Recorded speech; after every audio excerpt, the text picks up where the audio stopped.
UT Austin released a new supplement for fall 2025 that asks applicants in 300 words to, quote, think of all the activities both in and outside of school that you've been involved with during high school.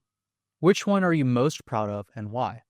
I'm filming this video in the spring of 2025, so it's possible that they may have changed the supplement for fall 2026 and future application cycles, but still, this video is relevant for similar topics at other universities like describe a leadership commitment or discuss your favorite extracurricular.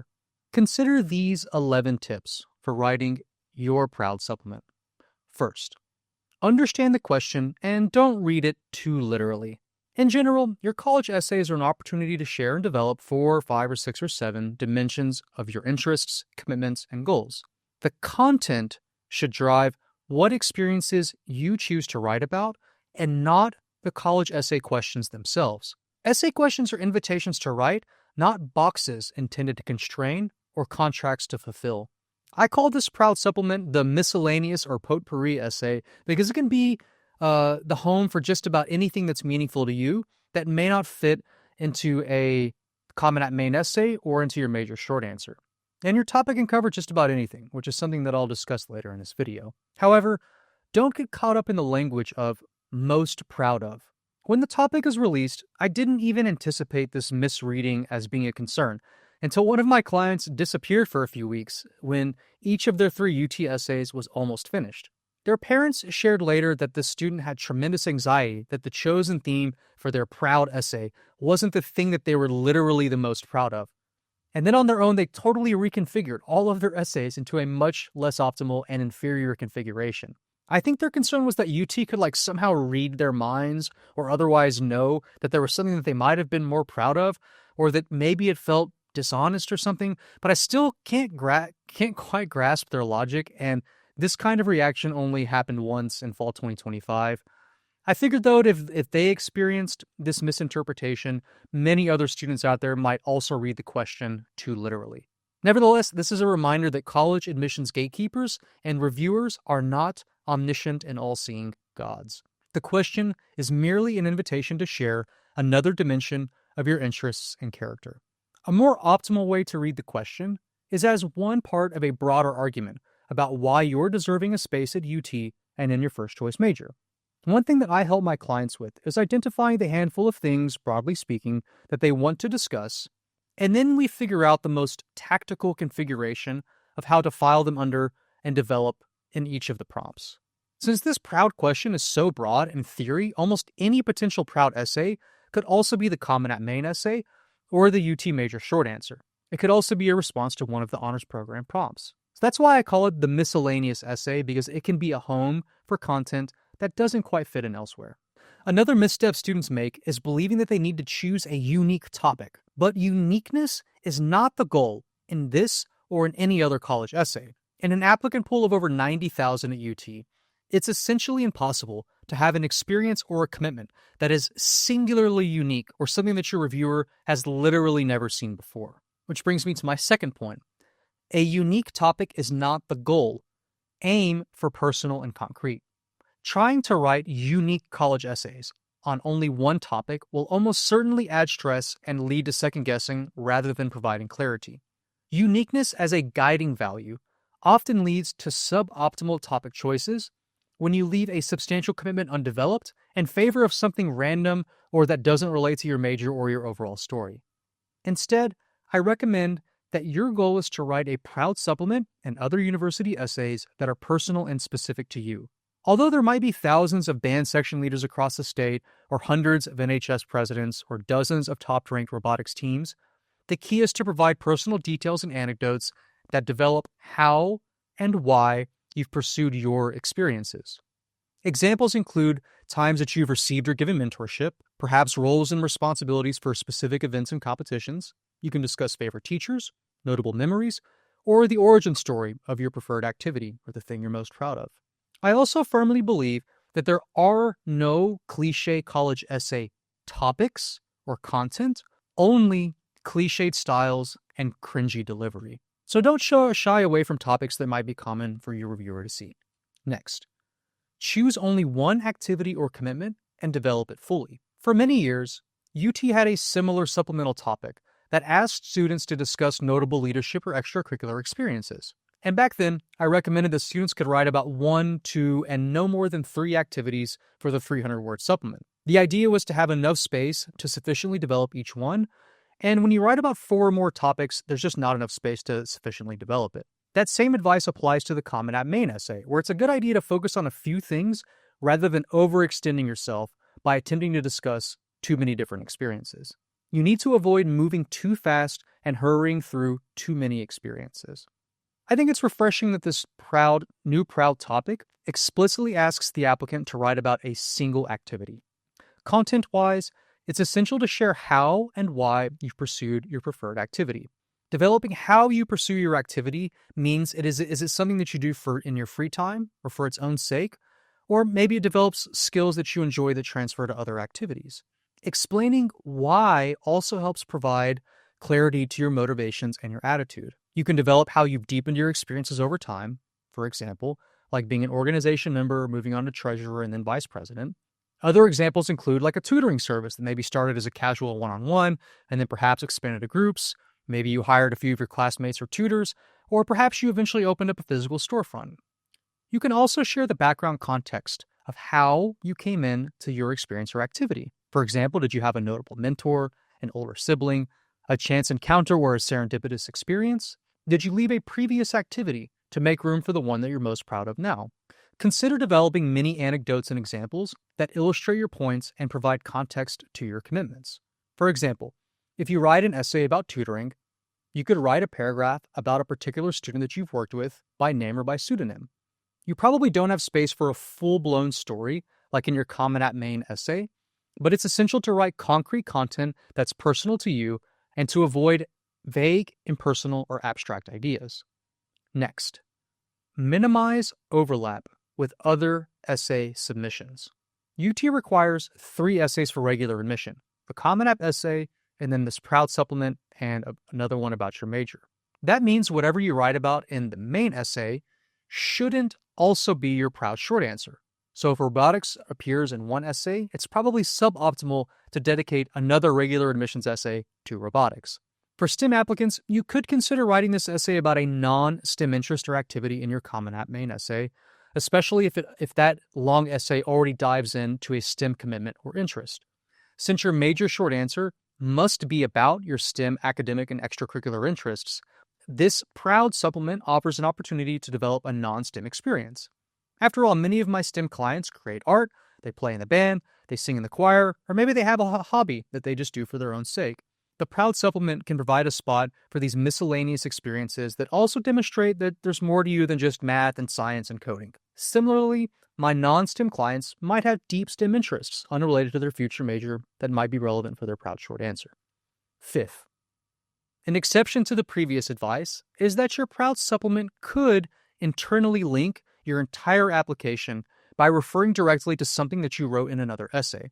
In rare exceptions, my clients might have very deliberate and tactical reasons for having a moderate amount of content overlap between their essay submissions. For example, one of my journalism clients dedicated their main essay about moving from Dallas to the Northeast during their junior year, while also discussing early childhood experiences growing up in London and Paris. Their Proud supplement detailed their French and English bilingualism, and also about completing an exchange program in Bordeaux, France. Then, their major short answer illustrated volunteering at a summer camp for Chinese and Russian students who didn't speak English. They also discussed writing for the school newspaper. That student's essays connected to broader themes around cross-cultural experiences, adapting to new environments, and also developing their own storytelling and journalism skills. Still, they minimized explicit overlap between the essays, and each one provided a new dimension to something that wasn't covered elsewhere. Moving on. Consider selecting a topic that relates to your first choice major. The earlier advice for STEM applicants in particular is that you could consider sharing about a non-STEM experience. However, I understand that many students are singularly focused on a narrow range of STEM activities. So it is okay for the content distribution of your overall application to be 90% or even entirely about STEM. That means your Proud supplement could relate to your first choice major to further reinforce why you have the skills and aptitude to succeed in rigorous UT classes. Still, you should minimize overlap, so this essay should always provide a new dimension to your application. Seventh, Your commitment can be something on the resume or off of it. A common question and concern that applicants have is what topic to choose. But just about anything can work for this essay, and don't shy away from developing an experience or commitment from your resume. However, a very common mistake students make throughout their essays is rarely or never developing examples from their resume commitments. They have the incorrect belief that the resume speaks for itself and that it doesn't require the support of essays. But a more optimal way to think about this is that your resume and transcript are a record of what you have done, and the essays complement the resume and transcript by sharing how and why you've pursued and deepened your commitments. So one straightforward way to reframe this question is not to focus on what you're most proud of, but to pick your most significant or impressive commitment. Then you can dedicate this essay to developing it more fully. Another possibility is to pick something that isn't on your resume at all, but is still central to your identity and interests. I've had clients write this essay on any number of themes and experience, including but not limited to leadership, volunteering, in-school extracurriculars, independent projects, internships, research experience, maybe their AP research and seminar projects, hosting community events, traditional competitions like DECA, HOSA, and robotics. I've had students write about band and choir, visual art, religious and identity organizations, cultural hobbies like Indian classical dance or singing, tutoring, giving and receiving mentorship, work experience, and also operating a small business. As I mentioned before, there are no cliche topics, only cliche writing styles. Eighth, you can also share about a family obligation.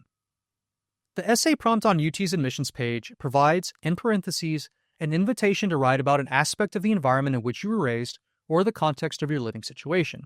Some students have obligations at home that require caring for grandparents or special needs siblings.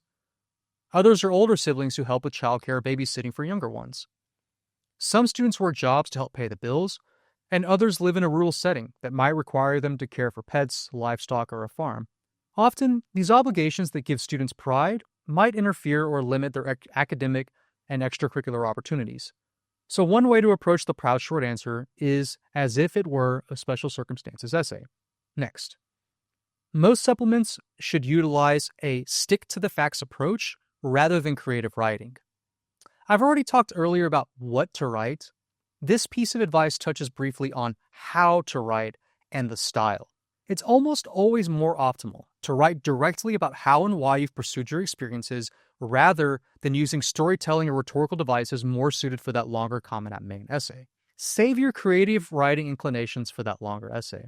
However, in perhaps 10% of my fall 2025 clients, they did share mini stories as if it was like a kind of a main essay that you submit for your Choose One of 7 Common App. But in most instances, this approach isn't optimal because it spends precious words on unnecessary descriptors or rhetorical flares. That means if you take a storytelling approach in your main essay and a stick-to-the-facts approach in your 2 300-word supplements, there's a stylistic balance among your overall application. Sticking to the facts is also what I suggest when writing most of the UT Honors Program supplements. 10th, your proud supplement doesn't require nor benefit from a typical introduction or conclusion, and it also usually doesn't need transition sentences. Especially in your supplements, it's essential to write economically. That means your supplements need to be as information dense as possible. Every sentence should provide new information, including the opening and closing ones. It's also rare to need transitions beyond single words like moreover, first, second, however, regardless, nevertheless, or finally. There's rarely enough space for a lengthy scene-setting introduction that might be more appropriate for your Common App main essay. Supplements tempt students to provide lingering introductions, which we should always avoid. It's not uncommon for me to receive supplemental first drafts in which literally over half of the words are introductions and conclusions, and that leaves literally only a few sentences of concrete details about the actual experience. I recommend beginning your supplement without a preamble or I'm going to overview what I'm about to tell you introduction. So you could say, for example, quote, I serve as the National Honor Society president, responsible for coordinating 7 officers and meetings for 120 members. Then you can spend a few sentences detailing how you've organized events, implemented special projects, or coordinated with other student organizations or your school's administration. It's also almost always preferable for essays to simply end. You don't need let me sum up what I've just told you sentence or two conclusion. Consider adding new information in your final sentence by identifying a relevant student organization, like, for example, quote, I hope to continue service leadership at UT by joining the Orange Jackets. Or, my younger brother will take ownership of the organization after the current seniors and I graduate. That way, the organization continues for younger grades. 11th, and finally, you don't need to tie the activity you're most proud of into UT opportunities or resources. Previous versions of this UT supplement question explicitly ask students to tie their experiences into how they will contribute to UT inside and outside of the classroom. But that language is deliberately removed from this what are you most proud of formulation. That means your proud supplement should mostly or entirely share content specific to you. However, you have the option to include maybe a single sentence of a relevant UT opportunity to suggest how you could continue your commitments after arriving on campus. Are you applying to UT and need help with your proud supplement and other college essays? The easiest way to reach me is by email directly at kevin@texadmissions.com and to complete my questionnaire in the information section of this video for a free email admissions consultation. Thanks, and I hope you have a great day.